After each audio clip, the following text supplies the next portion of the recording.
Šis ir mans mazais mocis Romet Soft Chopper.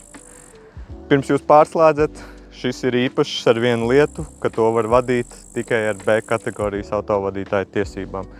Tāpēc to gluži grūti nosaukt par īstu moci. Tas īsti nav ne mopēds, ne mocis. Mopēds, jo viņš ir daudz jaudīgāks, bet, lai būtu mocis, atkal jaudas pietrūkst. Tātad, kā jau minēju, šim nevajag tiesības. Jūs varēsiet braukt ar savām automašīnas tiesībām, vai arī, ja jūs nokārtosiet A1 kategorijas tiesības, ko var nokārtot jau no 16 gadu vecuma. Bet tā kā parastam mocim, šim arī viss tāpat ir pieejams. Tam ir gaismas, pagriezieni, signāls un pat elektriskais starteris. Jā, kā minēju, tad gaismas, pagriezieni, viss viņam ir, protams, arī spoguļi. Un tātad viņam ir 5 pakāpju manuālā ātrumkārba un mazais 125 kubikmetru motors.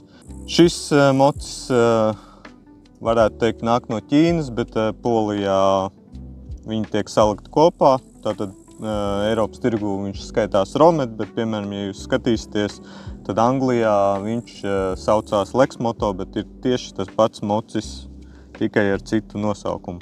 Līdzīgi jau kā parastiem močiem, tātad ir arī dažādas drošības, gan PEKA ir drošība, tātad ABS gan nebūs bremzēm, bet ir tā saucamā kombinētā bremzēšanas sistēma, laikam, kas skaitās CBS. Ja spiež vienas bremzes, tad arī tiek nedaudz bremzētas ar otrām bremzēm.